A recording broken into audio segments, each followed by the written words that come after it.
मुझे फलाने व्यक्ति के कारण दुख की अनुभूति हो रही है, मेरी सारी समस्याओं के लिए वो फलाना व्यक्ति जिम्मेदार है।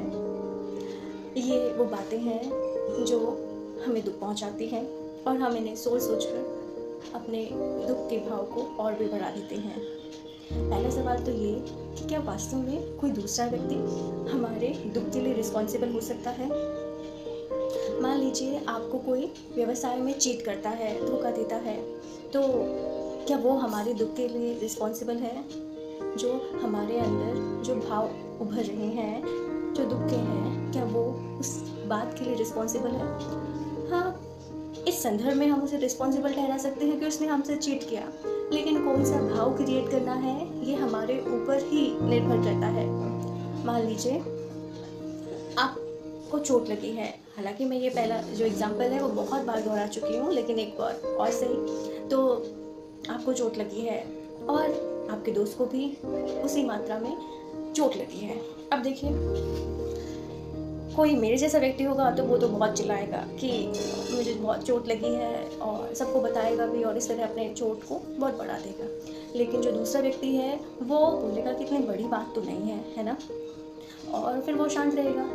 तो अब देखिए, अगर बाहरी चीज़ें ही हमें दुख देती तो दुख तो दोनों को ही समान होता, लेकिन ऐसा क्यों है कि दुख मुझे ज़्यादा हो रहा है और दूसरे को कम, या फिर वो उसे इतना फील ही नहीं कर रहा है जितना मैं कर रही हूँ? इसका कारण ये है कि वो उसे उस मात्रा में क्रिएट नहीं कर रहा है जिस मात्रा में मैं अपने दुख को क्रिएट कर रही हूँ।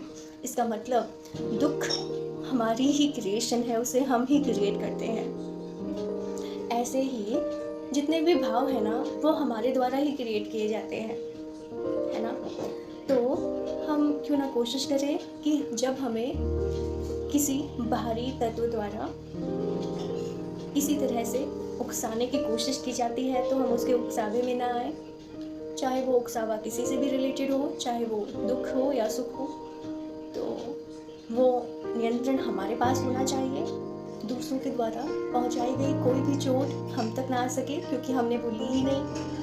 हम कोशिश कर सकते हैं इसे अपनाने की, और ये कब होगा? जब हम बार बार इसका अभ्यास करेंगे। हम बार बार ये कोशिश करेंगे कि दूसरों के द्वारा दी गई कोई भी चोट हम में आंतरिक चोट ना पहुंचा सके।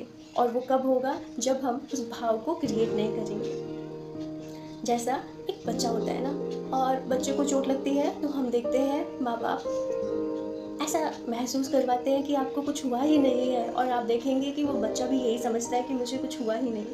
दूसरा, जब वही माँ बाप चोट लगने पर बच्चे के प्रति सहानुभूति दिखाते हैं तो बच्चे को भी लगता है कि हाँ, मेरे साथ सच में कुछ बड़ा हुआ है, और वो भी रोने लग जाता है। तो ये जो भाव होते हैं ना, ये हम बचपन से ही सीखते हैं, और धीरे धीरे जब हम बड़े होते हैं तो वो भाव हमारी सबकॉन्शियस माइंड का हिस्सा बन जाते हैं, वो हमारी आदत में शुमार हो जाते हैं, और हम फिर उन्हीं को ही दोहराते हैं।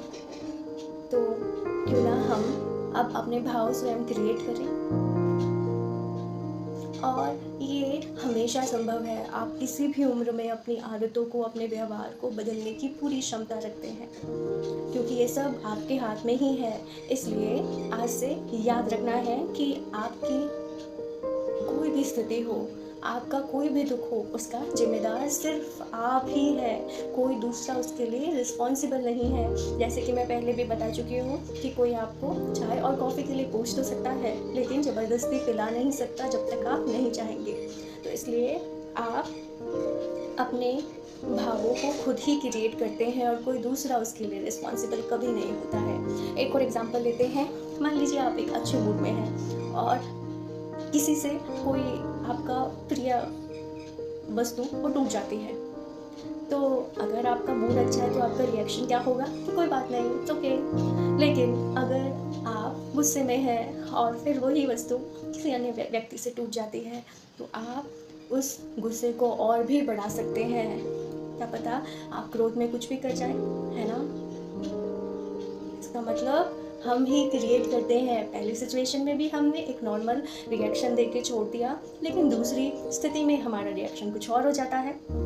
इसका मतलब you are the creator of your every feeling. So बहुत सोच समझकर अपनी फीलिंग को चयन कीजिए, उसका चयन कीजिए, और ये याद रखिए कि आपकी कोई भी फीलिंग दूसरों पर कोई भी नकारात्मक प्रभाव न डाले, है ना?